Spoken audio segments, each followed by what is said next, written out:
Does one great start erase 6 terrible starts? Reid Detmers? We're about to find out. Welcome into Fantasy Baseball today on Thursday, August 17th. I am Frank Stampfl, joined by all the Chris's, Towers and the Welsh. Today on the show, Jesus Luzardo looks like he's hitting a wall right now. The Tigers might have a fun, young offensive nucleus. Reid Detmers took a no-no into the 8th inning and much more. Before we get started, help us out by liking this video and subscribing on YouTube if you haven't already. And if you're listening on the audio side, download, follow, and leave a 5-star rating on Apple or Spotify. We really do appreciate it. Let's jump in. Oh my goodness gracious!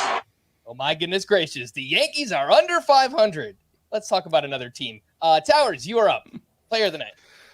Yeah, and we usually like to keep things positive, but I'll put on my Yankees fan cap here and act like the sky is falling. No, Jesus Luzardo, Miami Marlins pitcher. I'm obviously a Marlins fan, and he had another kind of disastrous start today. It's been weird because I think he gave up 3 home runs in the first inning to the Astros, ended up giving up 5 runs overall, 3 walks, 3 strikeouts, and 3 2/3 innings. The thing is, we're not seeing like the typical signs of a pitcher hitting the wall. He's not seeing a giant decrease in his velocity. It doesn't really look like his mechanics are way off or his, movement profile has changed significantly. It's just, he hasn't been as good. And so that's a tough thing to figure out because, like we've talked about with Sandy Alcantara, his teammate, when you don't have like the specific tangible, actionable things that you can look at it and say, well, this is why he's been bad. That makes it harder to take action, right? It makes it harder to say, oh, well, now you can drop Jesus Luzardo, who's had now 4 starts in a row where he's allowed at least 4 earned runs. Looks like 20 earned runs in, less than 20 innings over that span. His season whip is up from 1.15 to 1.29 over the past 5 starts. ERA from 3.22 to 4.13. And the thing is, 5 starts ago was arguably his best start of the season. Remember, he struck out 13 over 7 innings against the Rockies. Yeah, it's the Rockies. Maybe that's a tell, but it's hard to pinpoint exactly where things have gone wrong for him. He's not getting strikeouts anymore, but it's not like the velocity's down, like I said, or the movement profile and his breaking pitches has changed dramatically. I don't have a good explanation for Luzardo's struggles, but he is at the point where he's thrown more innings than any other season in his career. And so it could just be that he can throw as hard as he did before. He can get the same movement, but he has to overcompensate in some way that makes him less effective. Or maybe it's just 4 bad starts. Yeah. And, it's one of those things. Can I ask you a question? I'm curious. Do you guys, regarding the wall, do you believe the wall is, I guess it's probably primarily based maybe on innings, but do you think there's any other factors? Do you think the wall can be the stretch of time being in the major leagues, going over, let's say 5 months, even if there's some starts that are taken out? I don't know what type of actionable articles have been written about, is August the primary time where we see these walls start being hit, or is it a percentage over what they're used to doing? I'm just curious, just thinking out loud about because there's a lot of guys, Frank, your show sheet tonight got a lot of pitchers that are just not performing really well, and you can kind of see that across the board. This is wallish type of season. I'm just curious, especially you two, if you associate it more with innings or maybe with just this time of year, changes, weather changes, how teams are doing differently, hitters, all those factors. I haven't done the specific research to look into it. I'm sure someone has, and maybe it's a myth. I'm open to the idea that it's just we notice lineup protection. Yeah, it might be one of those things where we just notice when a young pitcher throws more innings than they have in the past and they struggle, but when, a guy who hasn't done it before doesn't struggle, it's just oh, he's just good. And, I'm open to that idea. I'm always open to the idea that our hoary baseball cliches are nonsense. That's one of the most fun things about, the sabermetric revolution or whatever you want to call it. But yeah, it's I don't have a good answer either way on that one. Yeah, I think it's a fair question, Welsh. We saw a couple other pitchers here on Wednesday. Aaron Nola, frankly, it's just been a pretty bad season all around for Aaron Nola. But Kevin Gausman did not pitch well. Justin Verlander did not pitch well on the other side of Luzardo. Luis Castillo did not pitch well in Kansas City. And all those are very different situations than Jesus Luzardo, because none of those guys are at any kind of innings maximum yet. Also, Ks are going down. Like Verlander has been struggling with strikeouts. I think he had 2 today. I feel like we've seen way more low, like 4 under K game. It just seems like and maybe it's the adjustment of pitchers trying to be maybe less aggressive and play to defenses. There's a million reasons to go. And then, hey, let's throw in the shift change and what that has done to this year. It got to me when you were talking about like, you wish you had a tangible reason behind what's going on in this instance with Jesus Luzardo. And it also kind of brings up the myths of, the ethos of baseball, where you're like, oh man, there's, just all these factors that we don't think about. And there's the walls and there's inning caps and there's so many things. This is just the time of year where I feel like it all just rises and there's all these players. And I wish there was tangible answers to every single one of these on why this guy, why is Sandy Alcantara turning it around now while others are struggling? And is it about the innings and going deep, going 6 or 7 innings into games? It's there's no good answer. And it's just a posed question that we can all kind of think about. I did notice that strikeout rate is up in August in particular. Interesting. Up to, sorry, did I say strikeout rate? You did. Home run rate is what I meant. The home run rate. I was like, really? Strikeout rate? I feel like it'd be lower. Yeah, strikeout rate's more or less in line with where it's been all season. But the home run to fly ball rate is up to 13.7% in the month of July. In the first half of the season, it was, let me pull that up. 12.3%. That's a pretty significant jump. And, obviously that's something that we expect as the season goes along. We've seen that, especially last season, it was pretty pronounced, but that was one thing I did notice in doing some research earlier today. Last couple points on Jesus Luzardo. It could just be that this is a really bad stretch for him, as you pointed out. I mean, it's kind of been a roller coaster ride this season. If you look at, go like every 5 starts or whatever, it's like the production has been at some points really good for Luzardo, at some points really bad. It might just be a really bad stretch for him. Pointing out the innings, he is up to 137 and a third. Last year, he threw 112, so he's already 25 innings past that. His previous career high, 124 and a third back in 2021. So, again, just to put some kind of numbers and context there on Luzardo. Last point I have on him is, Chris, you mentioned that we don't really see it in the velocity or the movement profile, but I just wonder if kind of hitting the wall for Luzardo might be he's not hitting his spots. And you see that over his last 4 starts. He's getting crushed. Lots of hard contact, lots of home runs allowed. And it could just be that. Like, he's off by a little bit, and boom, hitters are taking advantage. And this is the result that we're getting from Jesus Luzardo. Last question on him. I don't think we're dropping him. He's 96% rostered. We know his upside is still really high. Do you start him next week? He's at the Padres. Padres lineup overall has not been great this year, but they are 5th in WOBA against lefties. So if there is one way they excel, it's against left-handed pitching. I feel like I would sit. I mean, I feel like you can get the Ks in there, but if you are massaging your ratios and stuff like that, when does that start? Is that the beginning of the week? It'll probably be, if he pitched today on Wednesday, it'll probably be like a Monday, Tuesday game. Yeah, but I feel like I'm probably avoiding. But he's not a 2-start pitcher next week? It doesn't look like he is. Okay. That would be, if he's a 1-star pitcher, I think I definitely sit him. In a 2-start week, if it's a points league, it'd be harder to get away from him. All right, Welsh, let's go over to you, your player of the night. Well, Spencer Torkelson has been doing some stuff lately. I don't know how much you guys have been talking about him. Probably plenty. 6 homers over his last 7 games. The batting average is still not there on the season.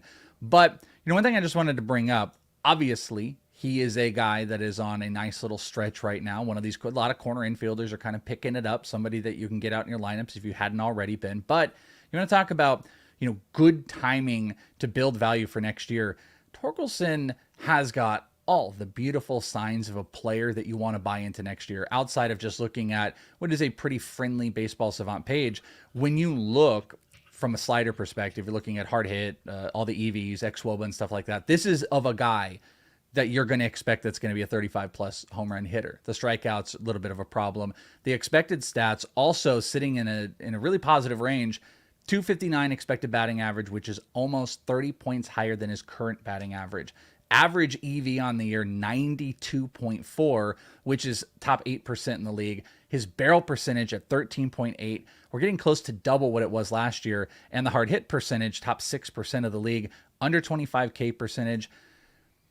I think there's been some bad luck as far as where the batting average has gone. It speaks to the expected batting average.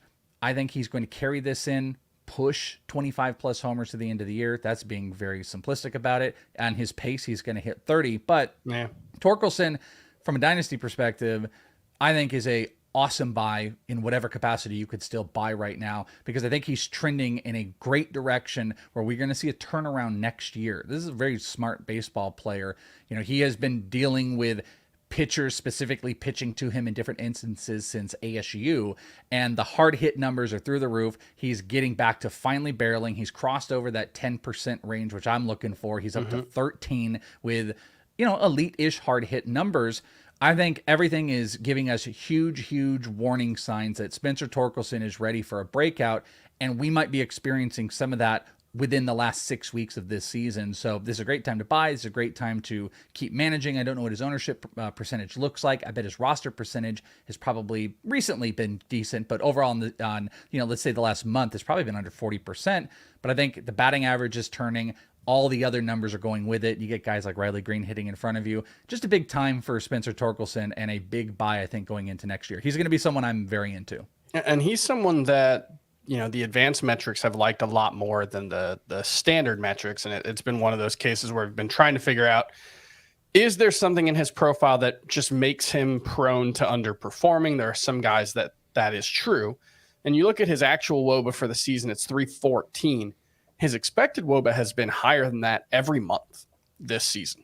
321 is his lowest. He's been over 350 in 3 of the 5 months so far, including 425 in August. He's actually underperforming quite a bit in August relative to his expected stats. His average exit velocity, 95 miles per hour in the month of August. He's been absolutely red hot. And yeah, I mean, look, incredibly talented player, was one of the top 3 prospects in baseball before last season. So the fact that the underlying metrics have been pretty good all season has made me optimistic that we were going to get a breakout at some point. And, you know, hey, another win for the nerds. We got Bobby Witt and we got Spencer Torkelson as second half breakouts. Look at that. I'm glad you also brought up that, because that was something I wanted to mention. I was looking at the rolling chart, and almost a month ago to the day, on July 17th, he was rocking a 308 expected WOBA. Coming into tonight, 412. I mean, that is a rolling month chart expected WOBA. It's the highest point of the year. He's really finding a groove, and he's got all those expected metrics that are pushing in his direction. And really just pointing out, you know, having another 2 home run night just shows you that we are in that space and we're moving into that space, though the batting average doesn't quite tell you that. Spencer Torkelson, very much in on buy for next year, and just feel comfortable with the rest of the season, even after, of course, a very awesome night. Last question on Torkelson. Welsh, would you rather have him or Josh Bell in redraft leagues moving forward? Ooh, that's a good one. I will go with Torkelson. I don't want to take anything away from Josh Bell.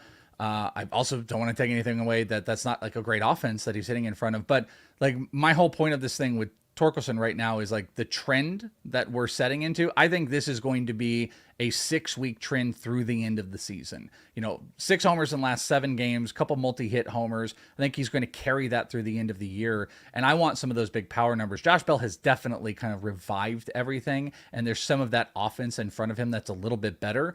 I think I would be fine if he went either way, but I'm really kind of riding the Torkelson train through the end of the year. I mentioned at the top, the Tigers might have a young, fun offensive nucleus too, because if you look at just this game in general, Riley Green, 3 for 4 with a monster home run, 111 exit velocity, 448 feet. It was a moonshot. He's batting 309. He's got those 11 home runs, 859 OPS. You know, the home runs and the steals, they don't stand out, but he did miss a big chunk of the season as well. The batting average and OPS look great for Riley Green. He's 80% rostered, so not really out there in many leagues. The other name is Kerry Carpenter, who went 2 for 4 with his 16th home run. He's batting .286 with an .868 OPS. He's playing every day now. He's playing against righties and lefties. He's still just 51% rostered. Towers, I'll ask you this question. Would you rather have Kerry Carpenter or Max Kepler moving forward? Max Kepler is somebody who has been pretty hot recently. He went 1 for 4 with his 20th home run here on Wednesday. He returned in late May. So his last 66 games, Kepler is batting .251 with 14 home runs and a 12% barrel rate. Sneakily has been pretty good.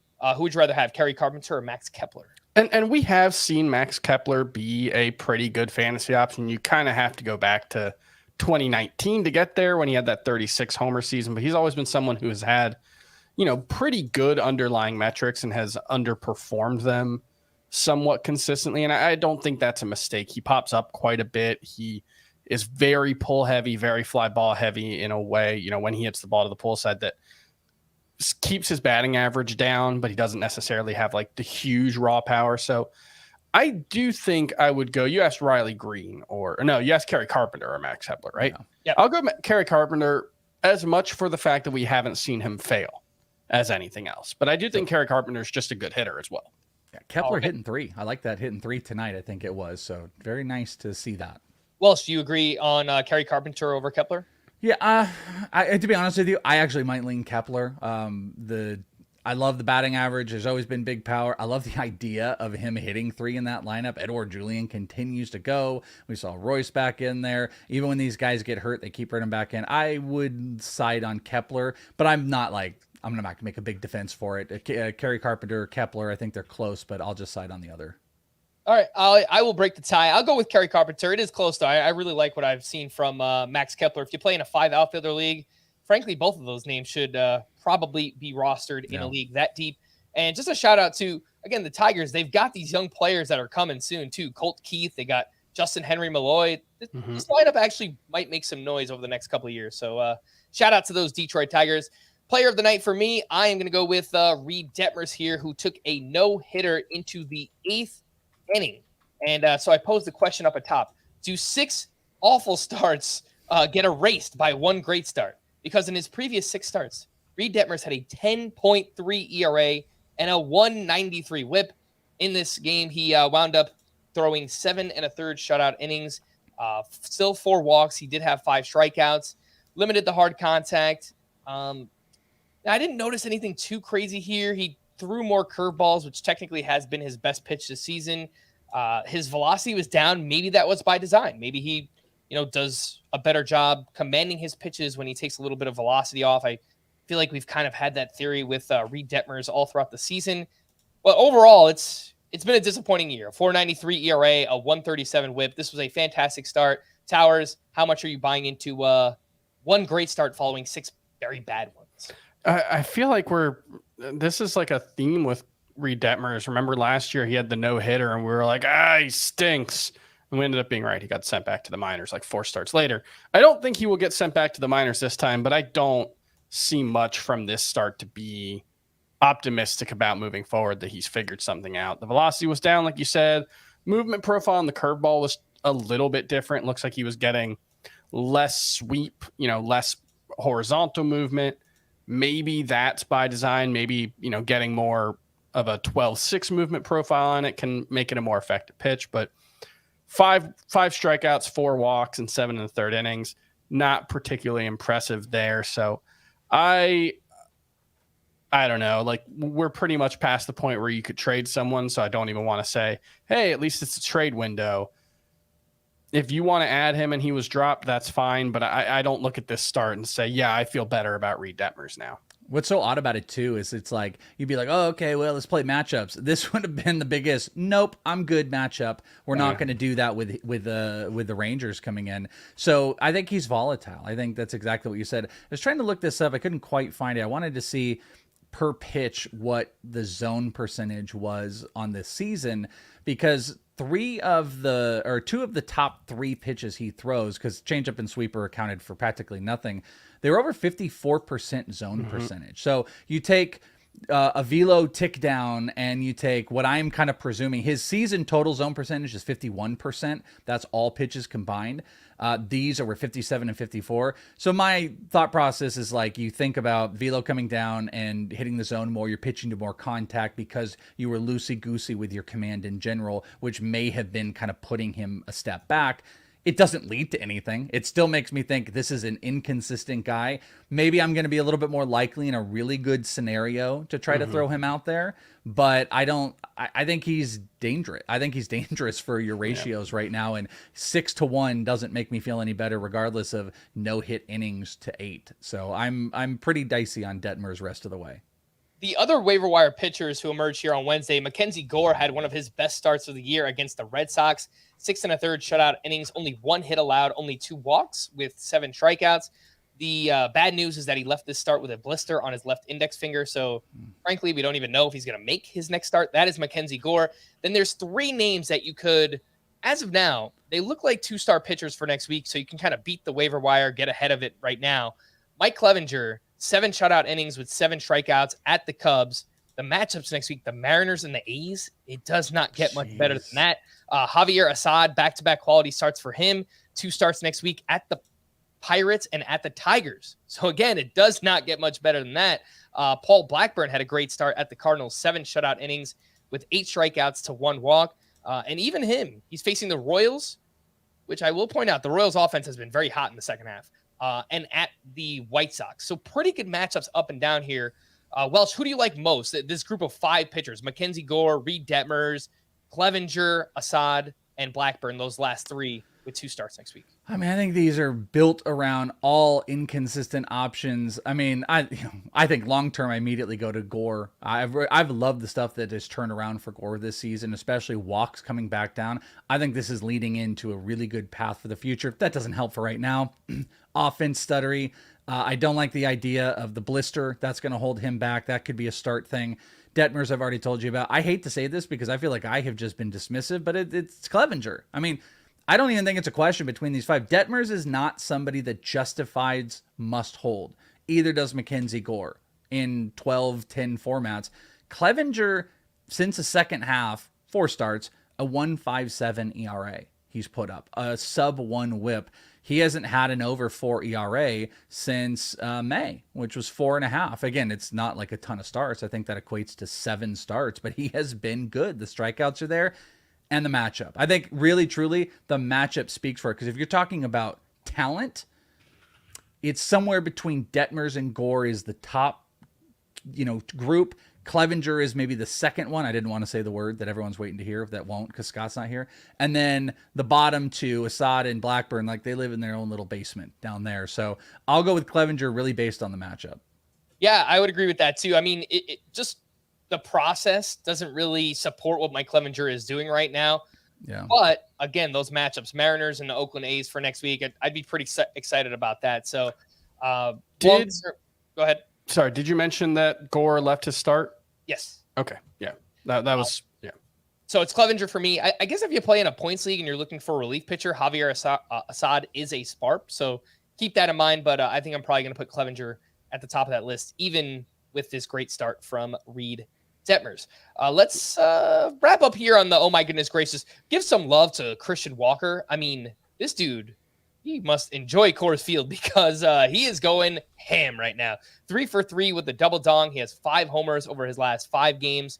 Just an unsung hero this year. Yesterday, Scott and I kind of went through some hitters that we haven't talked enough about this year. Christian Walker is one of them. 275 batting average, 28 homers. He even has 8 steals and 894 OPS. The guy has been money. Any quick thoughts on Christian Walker? I feel like Spencer Torkelson could grow up to be Christian Walker. Yeah. Like that's who he wants to be when he grows up. And I think that is attainable. That's a double-digit barrel percentage guy. Homers are there. And I just go back to, this is like Towers, a little bit of like the statty thing. But last year, worst BABIP in all of baseball in the first half was Christian Walker.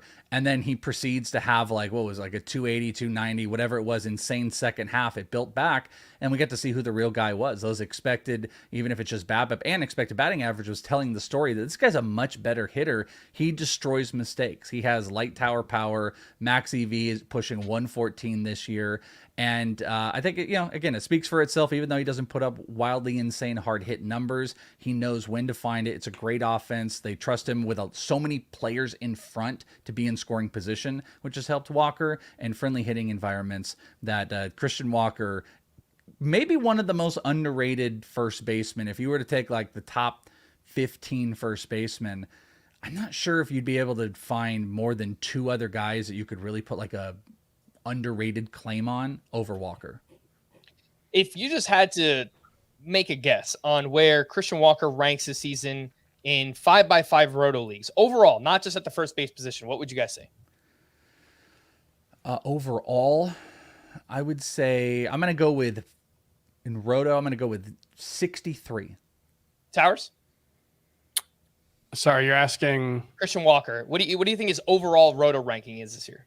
I'm going to say like 25. I want to change mine to 55.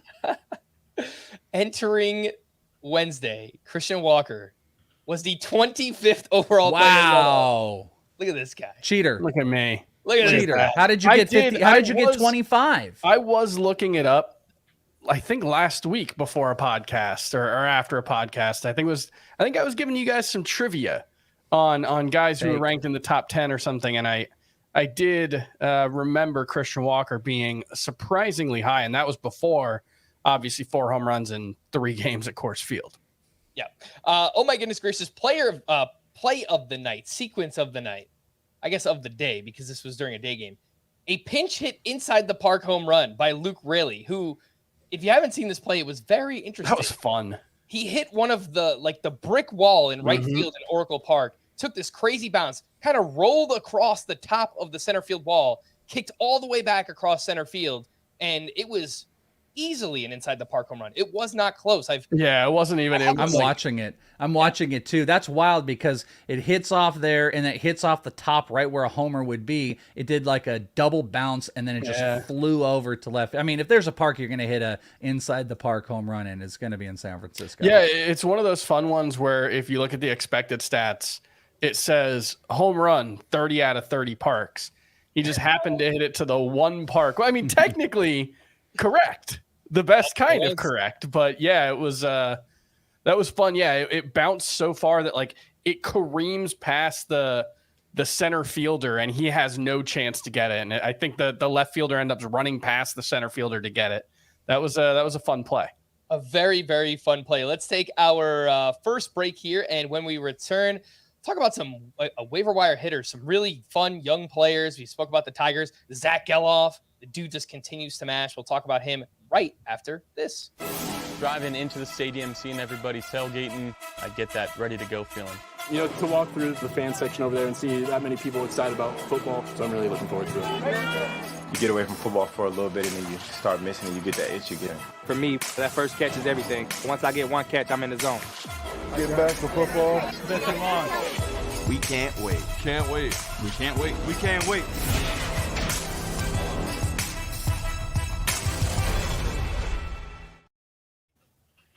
Welcome back, and a quick aside here. Our friends over at the Fantasy Football Today podcast, they have their annual draft-a-thon coming up on Wednesday, August 30th from 4 to 10 p.m. Eastern Time. They've been raising a bunch of money, with all of it being donated to St. Jude's Children's Hospital. And if you want to help contribute, you can head to tinyurl.com/FFTdonate, and you'll find a bunch of fun listings on eBay. And actually going up tonight, when you're listening to this podcast or whatever, we're already past midnight Eastern Time, on Thursday, August 17th, we are going to have 2 listings go up regarding this podcast. A spot in our 2024 FBT Listener League, as well as a guest spot on this very podcast. So again, head to tinyurl.com/FFTdonate, or if you're watching us on YouTube, scan the QR code in the top right corner of the screen to start bidding. Again, all proceeds will go to St. Jude's Children's Hospital. Let's talk waiver wire hitters. We already talked about the Tigers a little bit earlier, and we do have some also fun, young, exciting third basemen in Brian Hayes, Royce Lewis, Jake Berger, all of them are doing something interesting lately. Brian Hayes on fire since returning 13 games, a 314 batting average with 3 home runs and a 95 mile per hour average exit velocity. Royce Lewis recently returned. This was his second game back. He went 3 for 4 with his second stolen base. He had 4 hard hits in this game, 2 of those over 107 exit velocity. And Jake Berger went 3 for 4 with a double, 2 runs, and 2 RBI. 14 games with the Marlins. He is batting .333, and it looks like he is consciously trying to make more contact. He only has a 19% strikeout rate with the Marlins compared to a 32% strikeout rate with the White Sox. Towers, lots of names here. How would you rank them? Brian Hayes, Royce Lewis, and Jake Berger. I think I would go Lewis, Berger, and Hayes. Royce Lewis, that dude just hits. Like, I don't know if he can stay healthy. It's been a really tough time for him throughout his career. He's torn his ACL twice. He had the oblique thing earlier this season. But, I mean, all he's done, it's a small sample size in the majors, but we're talking about like close to a 900 OPS overall in like 60 games. I really believe he's just a very, very good hitter who just needs to stay healthy. So I'll go Royce Lewis. Hayes, I don't know if you guys have seen, there's been some like Matt Chapman discourse on Twitter talking about like how he is like 4th in the majors in barrels, but he has the lowest production on barrels or something. It's some stat that you would think like, oh man, this guy should be better than he is. But one thing about Matt Chapman is when he hits the ball hard, he tends to hit the ball to the power alleys, which are a misnomer because it is hard to hit for power to the power alleys. He hits it to left center, right center, and center field where it's furthest away. And so he tends to get a lot of doubles. He tends to get a lot of hard hit doubles to the wall.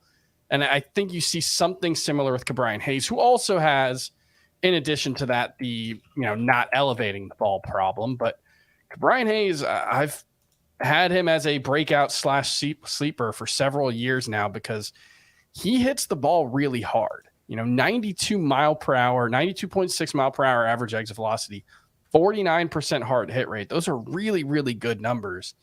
He just hits the ball on the ground too much, and he hits the ball up the middle and the opposite way too much, which should help him hit for a better batting average than 261, especially with his speed. But he's just not going to consistently hit for power. So I think he's a couple of adjustments away still. Again, Towers' ranking there was Royce Lewis, Jake Berger, and then Brian Hayes. Let's move over to the second baseman. Zach Geloff is that dude right now. 4 for 5 with 2 doubles, 2 RBI, and his 7th stolen base. He's batting .294. He's got 8 home runs. He's got a .986 OPS, and he has 7 games next week. Edouard Julien is the other name. He has struggled a bit. He's kind of slowed back down, then has a big game here on Wednesday. He was leading off once again. He went 4 for 5 with 2 RBI. Still batting .293. He's got 10 homers and .872 OPS. Welsh, both of these guys are young and exciting. Who would you rather have, Zach Geloff or Edouard Julien?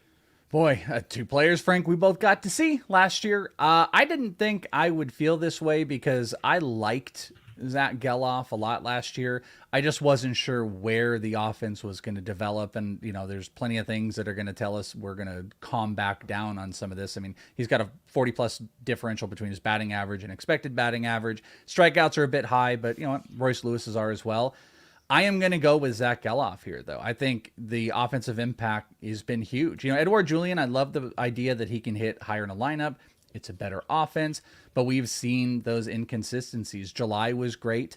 August has been fine. It's been okay, but Geloff's power, Geloff's stolen bases have been relatively prolific. Huge barrel percentage, 15.5% so far in the early sample. Hard hit numbers are looking good for Geloff. I mean, he's doing everything that you want. It's just going to be a matter of how is the league going to adjust to him. He's actually not even seeing an insane rate on fastballs. It's around 53% right now, but he's hitting over 300, and that's a problem. So baseball is going to adjust to him here soon because he's under 220 on breaking pitches, under $170 on off-speed pitches, and the expected numbers are good for the off-speed, but you're going to get a lot more sliders. You're going to get a lot more of that stuff that's going to be on him. So what is that going to do and how is he going to adjust? He has a 54% whiff rate on breaking pitches right now. So when he starts getting less fastballs, who is he going to become? But this is a big counting stat guy. I think he has less of a hit tool than Edouard Julien, but I think he's got louder tools right now for fantasy. And we've only got 6 weeks left. So guess what? Maybe no one's going to readjust over these next 6 weeks because it's crunch time and they're not crunching the numbers to find out about this hitter. And that's going to be a next year thing. And you all are going to pay too much for Geloff next year.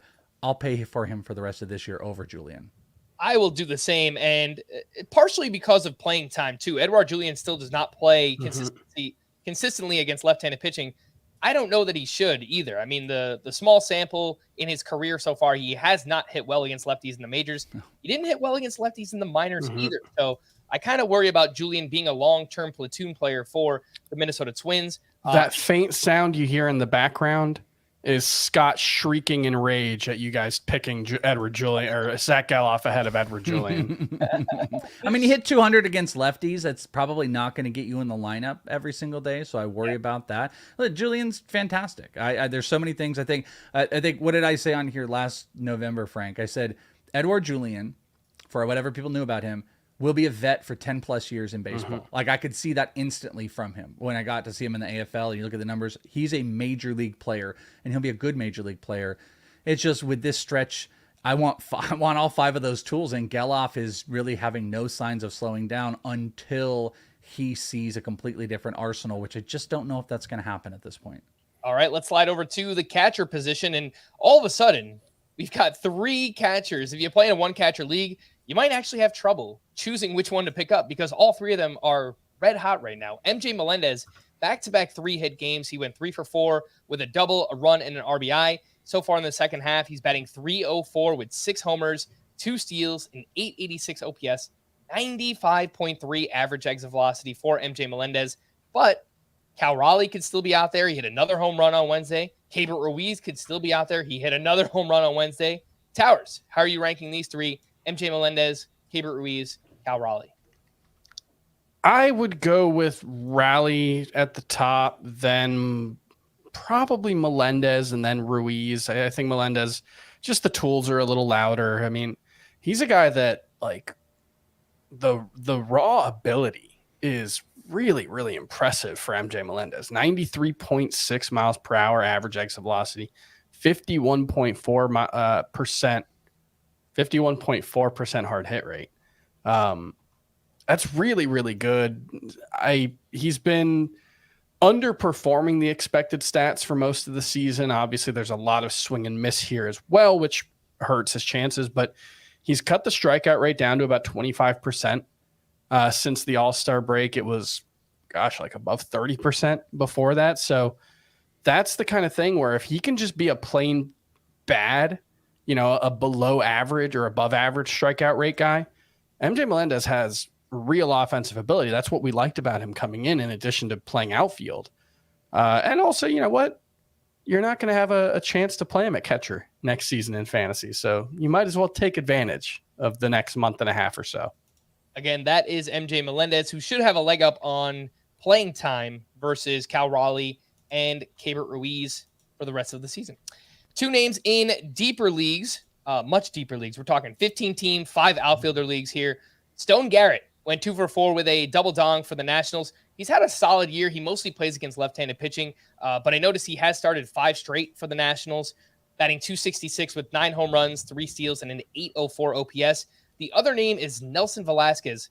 Welsh, correct me if I'm wrong. Nelson Velasquez was the AFL Player of the Year back in 2021, I think. Yeah, he won. Yeah, that was the Gabriel Moreno year. He won the MVP for the Arizona Fall League that year. Him and JJ Bleday were on the same team, and they were bonkers. And Velasquez had 9 homers. He was with the Cubs at the time, absolutely crushing everything. And he just beat out JJ Bleday that year. Both on new teams now, too. Yeah. So Nelson Velasquez went 2 for 4 with a home run here and 5 games with the Royals now. He has 6 hits. He has 3 homers. He's always hit the ball really hard in the minors, but also strikes out a ton. Welsh, any interest here in the deepest league? Stone Garrett with the Nationals, Nelson Velasquez now with the Royals. I don't want to be dismissive of Stone Garrett because, there's a little bit of stolen base potential in here and he's been all right. But I think Nelson Velasquez is the guy that I'm interested in because I think you could get an extended look on him. He's hitting .316 in August so far. Obviously, you got a couple homers. He hasn't walked, but the strikeouts haven't been absolutely insane. And, hitting can be infectious with a lot of those guys that are going to be hitting in front of him, getting on base. There might be RBI opportunities. He really is a big, hard hit guy long-term anyways. I don't think we have enough real sample size to go nuts about it, but I mean, almost a 20% barrel percentage, over 110 max EV, which kind of tells you where he's sitting, and 61% hard hit so far in this early run. If I'm going deep, I'm trying to get for some power numbers. Nelson Velasquez is a deep option I would take a look at. All right, let's hit some news and notes. Jeff Passan reported that Wander Franco is being investigated by the authorities in the Dominican Republic. Franco was placed on the restricted list earlier this week, and we're in wait and see mode right now. Once we hear more, obviously we will let you know. Carlos Rodon threw a 5-inning simulated game on Wednesday in Tampa. As long as he responds well to the workout with no renewed discomfort, Rodon should be able to slot back into the Yankees rotation next week on August 22nd. I think that's Tuesday against the Nationals. Hunter Green will be activated off the 60-day IL to start Sunday against the Blue Jays. It'll be his first start since June 17th, and in 4 rehab starts, Green had a .257 ERA, just over a strikeout per inning, and it's a very welcome sight for fantasy and for the Reds because the Reds are struggling. You want to start him, though? Are you comfortable starting him coming off of this injury against the Blue Jays on a Sunday? Not me. In a daily lineup league, I guess it'll depend on your head-to-head matchups, I guess, where you're at. The Blue Jays lineup has been pretty bad without Bo Bichette, so I don't know. I don't know. I think the elite of the elite pitchers get the special pass for me to start them coming off elongated injuries. And maybe it's going to be an 8 strikeout, 4-inning game or something like that. I just don't know how deep he goes. And this is, like you said, daily. This is probably something I avoid, but that's me. He has been, I haven't been able to find out exactly what pitch he's been working on, but he has been working on another pitch. I don't know. It's been hard to figure out because, we have some minor league pitch data, but it's not as finely tuned, let's say, as the major league data. So I think it's been classified as a slider, but it's got a different movement profile than his slider. So that's one thing to keep an eye on with Hunter Green when he comes back, because obviously he's been very fastball slider heavy throughout his career. And he's been looking for, whether it's a, more of a gyro type slider or what it ends up being. I could speculate. One thing to speculate on, if you just obviously, I think sweeper is the thing that would jump out to you. But at the same time, Nick Lodolo, they've been working together, and Justin Dunn. If you guys remember Justin Dunn, he actually pitched tonight in the Complex League. The 3 of them have been in Goodyear for 2 months together. And what do we know about Lodolo? He's got that big loopy sweeping slider. So I just, creating a story out of my head here. I think it's feasible to say if you're going to work on something and you got a guy that can throw the big looping breaking balls, maybe working with Lodolo every single day as they have been training, maybe we're going to see more of the tighter gyro sweeper change, switching between as far as those breaking pitches. So something to watch. Back to the news. Marcus Stroman is dealing with a right rib cartilage fracture and is without a timetable to return. Jonathan India expressed dismay at how the Reds originally assessed his plantar fasciitis injury. At the time, the Reds prescribed a week of inactivity, and India suffered a setback. Upon visiting a doctor, he was told he originally should have rested for 2 weeks. And I don't know. It just kind of feels like this relationship between the Reds and India. It's kind of weird since McLean and called up. He's kind of stuck in the middle, right? He's a veteran on that team, which means he's in his 3rd MLB season. It's Joey Votto's the super veteran, and Jonathan India is the second longest tenured player on the team or something. So it's been a tough. It feels like he's going to get traded, and honestly, if he hadn't gone on the IL, a week before the trade deadline, I feel like he might have gotten traded this year. Could have happened. Hunter Brown is slated to rejoin the Astros rotation Sunday against the Mariners, and I knew he would be skipped earlier this week. He actually picked up a win in relief. I didn't think he would actually get a start during this scoring period, so that's my bad. I apologize for telling people to bench Hunter Brown. Don't take the L on the win in relief, though. No, I will not do that. That was just bad luck. Nobody knows. Ryan Helsley underwent an MRI that showed improved healing in his strained right forearm, but remains without a clear timetable to resume his rehab assignment. Jojo Romero it is. Kind of looks like the guy right now for the Cardinals. Sean Murphy was out of the lineup Wednesday, and his playing time has been very sporadic recently.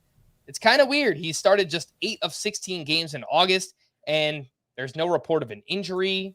I haven't noticed anything in particular. Welsh, isn't this weird? Sean Murphy has been one of the best overall hitters in baseball this year, not just among catchers. He's only started half the games in August. The only thing I want, coming back to the wall, you got to think about, Sean Murphy and some of these catchers that are playing, whether they're going in DHing. If you're starting to get a little bit of a wear down, this can be the time of year where, you might even see like third catchers coming in, taking relief, giving a little bit of playing time, push back until the playoffs.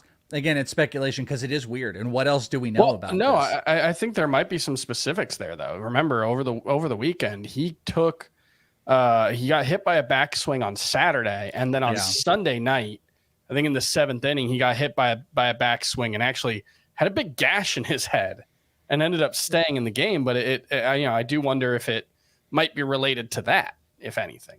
It's just weird. He was sitting out games even before that happened. Yeah, right? Yeah, that's what I was saying. The recent ones maybe, but not before. It's a problem for us for fantasy, and we can complain about it, but from the Braves' perspective, it's a luxury for them. Travis d'Arnaud is a great backup catcher. They want Sean Murphy fresh for the playoffs. It's like they have a huge lead in the NL East. They've got a 900 OPS as a team since the All-Star break. That's not an exaggeration. Literally entering today, it was a 903 OPS, which is just offensive, frankly. They've had 2 different months this season where they're, as a team, have had an OPS over 900. That's just ridiculous. So, yeah, they certainly have the luxury of being a little more cautious with it. Must be nice. Lars Nootbaar left Wednesday after fouling a ball off his groin, which if you haven't seen it, I'll just leave it at that. The Rockies manager, Bud Black, said Chris Bryant could potentially place him first base upon his return. Eloy Jimenez was out of the lineup due to renewed groin discomfort. Sky is blue, grass is green. Lourdes Gurriel was removed Wednesday due to a left hip contusion. Let's take our final break. When we return, we'll talk about some of those struggling pitchers here. Aaron Nola, Kevin Gausman. Is there anything wrong? Charlie Morton actually had his best start in quite some time. We'll talk about those right after this.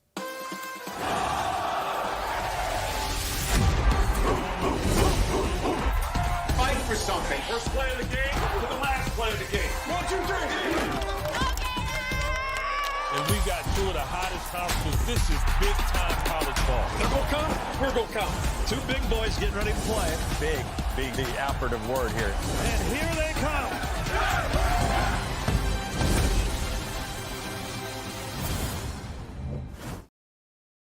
Welcome back. Quick reminder to like this video and subscribe on YouTube if you haven't already.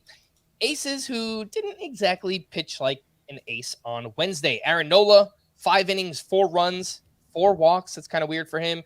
Did have 7 strikeouts at the Toronto Blue Jays in this one. He's got a 4.58 ERA in the season.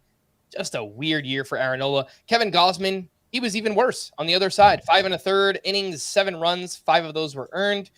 4 strikeouts to 3 walks. And in Kevin Gausman fashion, allowed a lot of hard contact in this one, which does happen to him at times. Justin Verlander, at the Marlins, we mentioned this one earlier, 5 innings, 5 runs allowed. 4 of those were earned. He also allowed a ton of hard contact, 10 hard hits in this game for Verlander.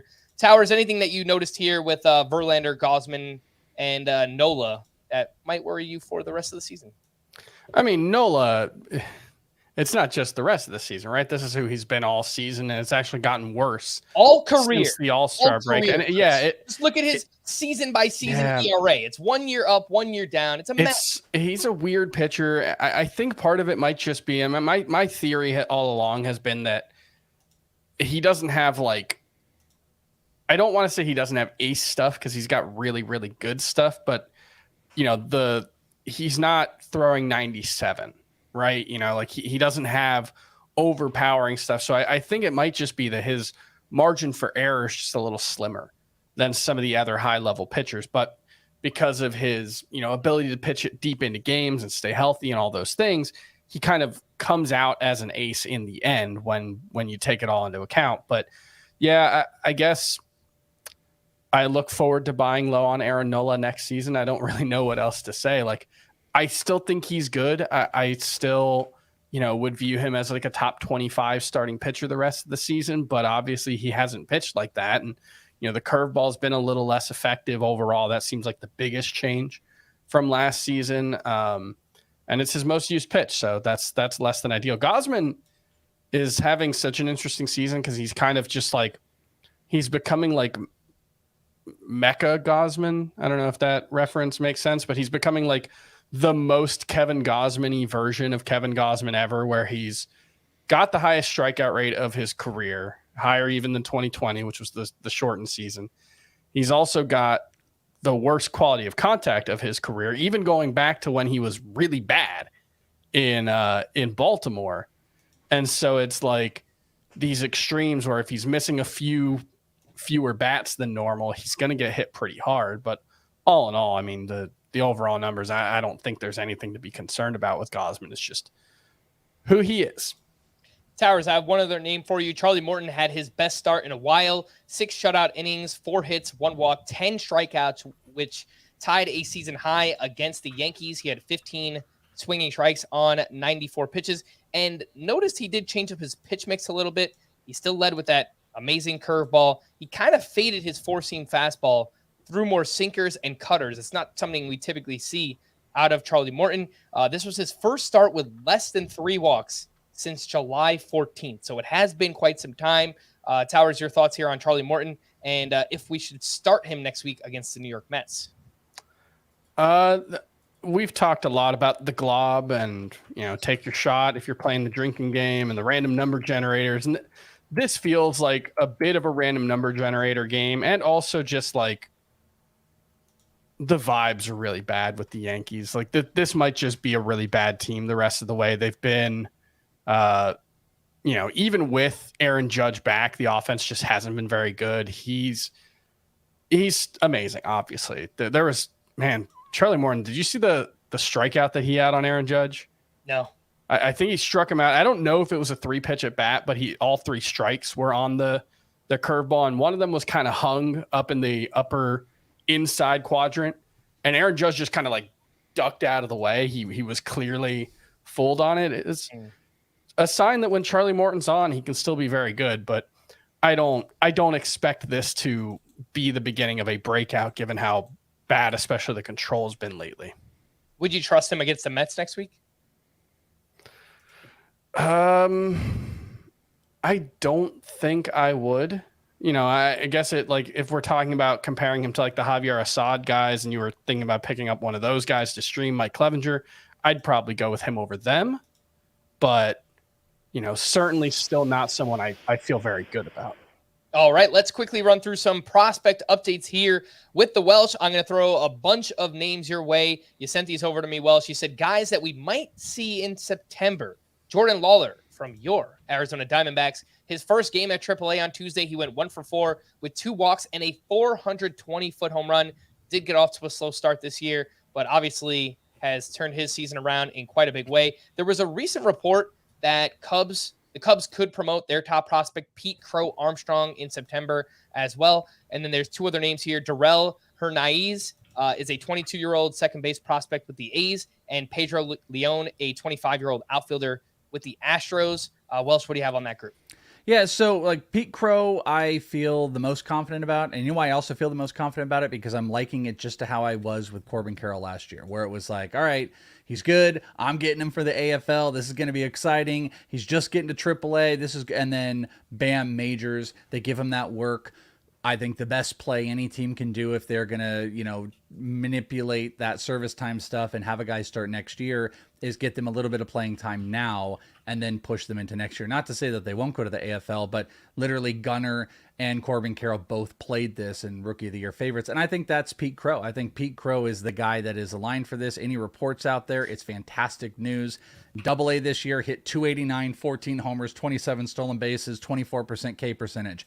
In 11 games in AAA, hitting 289 with a 24% K percentage, 4 homers, 3 stolen bases. He is close to a 20-30 minor league season. He is also just one of the better hitters in baseball. That's a guy I'm betting on, especially if you're looking for rookies. I think he's a guy that's going to come up. Lawler I'm speculating on because the AAA move, the Diamondbacks are kind of in they're moving their roster all around. It's been disarray the whole time. Lawler can defensively play. The bat is going. I really think there's a possibility, and they've shown us their path last year with Corbin Carroll. Jordan Lawler will be in contention to take that spot at shortstop at the beginning of this coming year, this next coming season. So I think showing us that they're going to do this, especially if they get out of contention. I think both of those guys can be bets, as well as Colt Keith. I threw a couple other guys at you just to say, if you're looking for any long shots, one of those was Pedro Leon. And if you remember Pedro Leon with the Astros, over the last 30 days, he's in the Pacific Coast League, which obviously helps.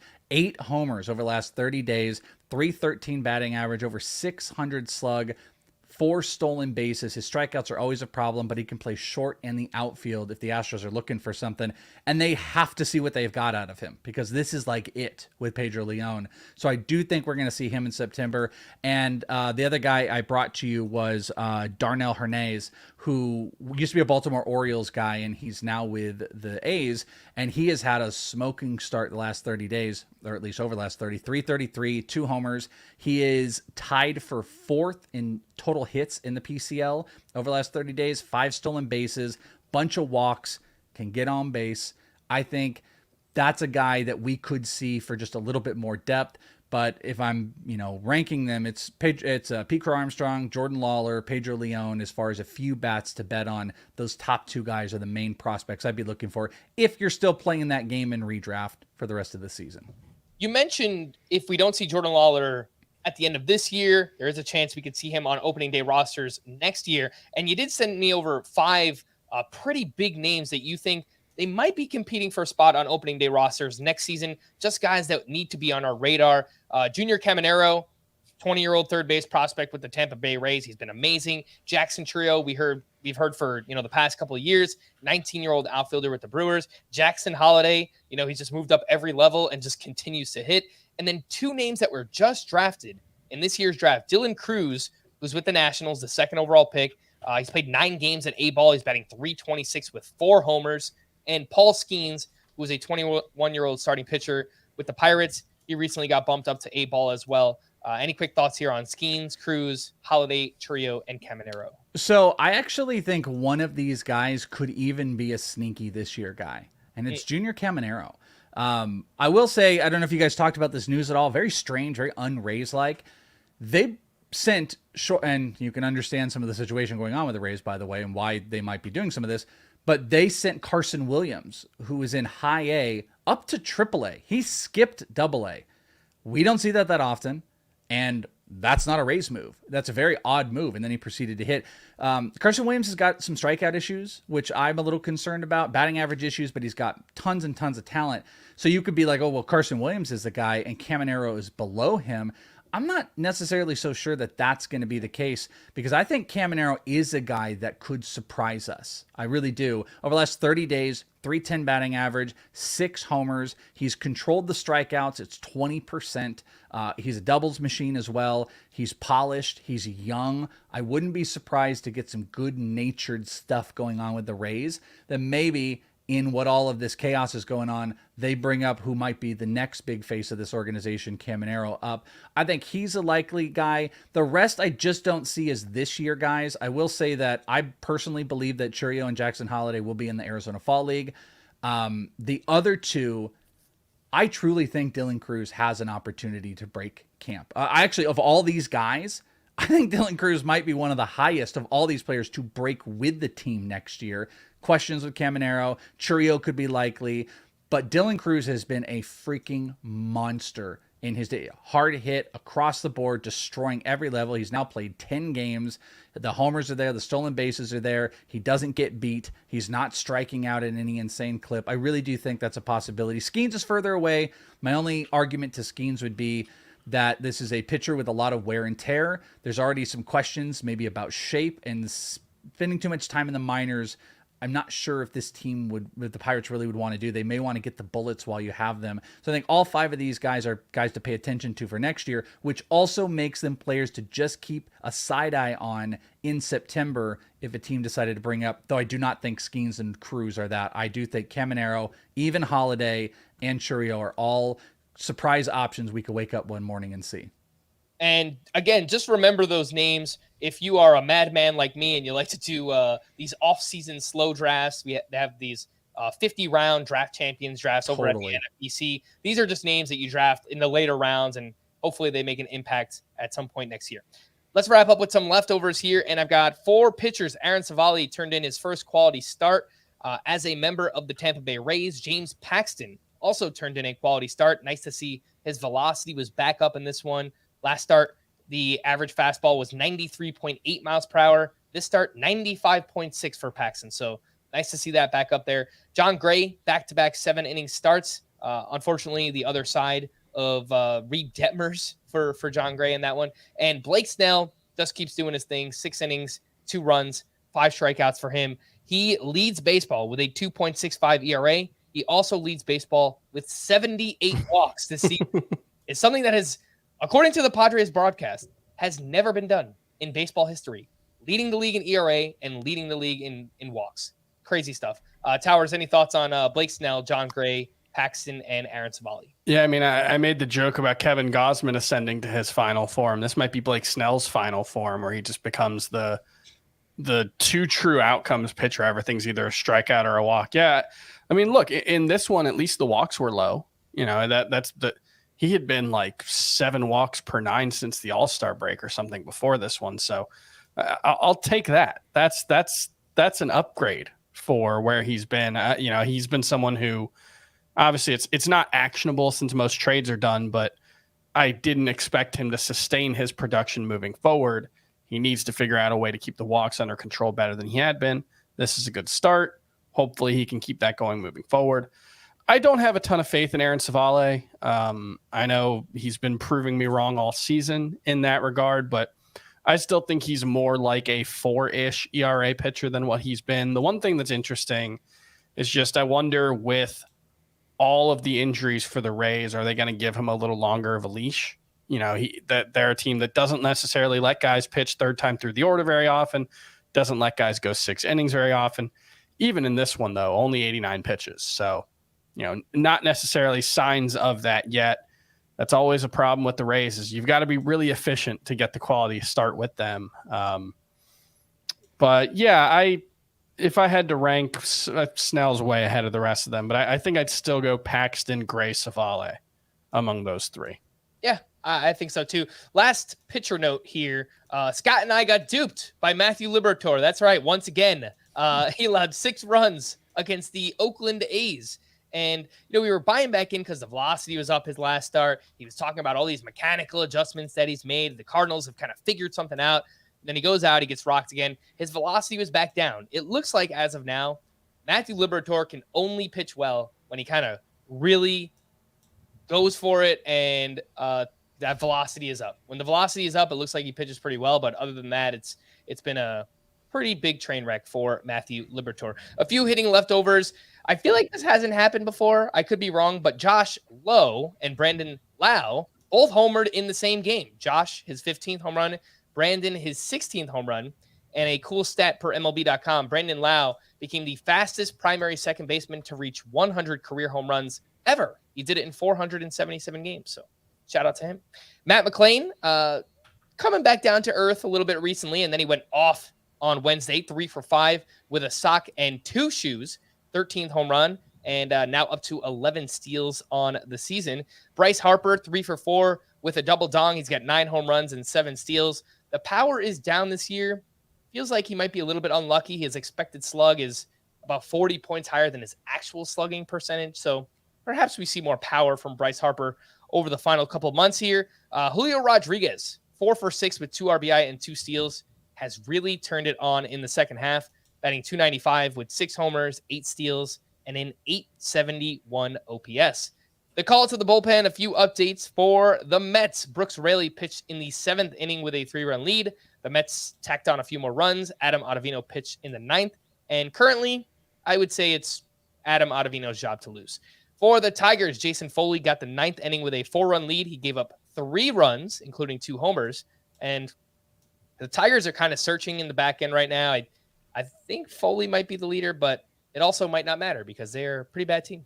For the Diamondbacks, Welsh, used to come on here every week. We didn't know who the closer was. We know who the closer is. You want to ask me, is Paul Sewald the answer? Sure, of course he is. He's now the answer, even though all the other guys still stink. Miguel Castro, remember we had that?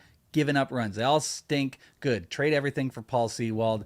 Doesn't matter anymore. But yes, he is the answer, Frank. He is the guy. 25th save, back-to-back days with a save for Paul Sewald. For the Braves, Raisel Iglesias picked up his 23rd.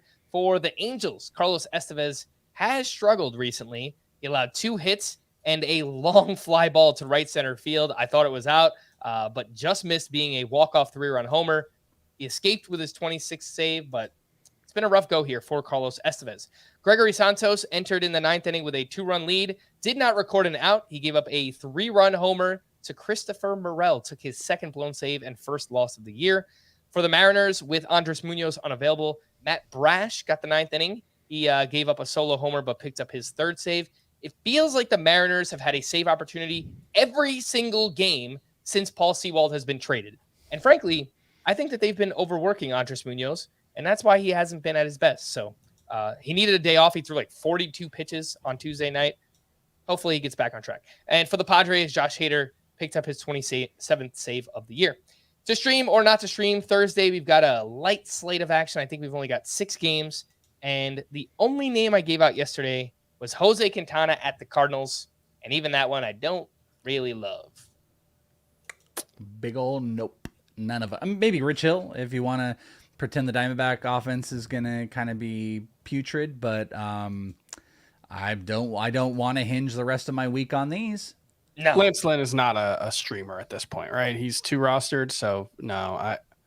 Quintana's fine. I mean, at least he's going deep into games. That's pretty much. I don't think he's good, but he can be useful. Yeah, Lance Lynn up to 93% rostered and has looked pretty good with the Dodgers recently. On Friday, we have a full slate, but not many waiver wire pitchers available. I guess I would go with Andrew Heaney against the Brewers and maybe Seth Lugo against the D-backs. I don't want to say Brandon Pfaadt. Like, I love the things that are changing and everything like that. The strikeouts. The only thing is like that team is the type of team I think that can get 8. He can get 8 strikeouts on, but it's not the team for how he gives up homers. So yeah, I would rather play the other side if I was playing that. Heaney's the only one that really jumped out to me as something I'd want to play. All right, we're going to wrap there for the Chris's, Towers, and the Welsh. I am Frank. Thanks as always for tuning in to Fantasy Baseball today. Please make sure to follow and leave a 5-star rating on Apple or Spotify, and we will be back again tomorrow. Bye-bye.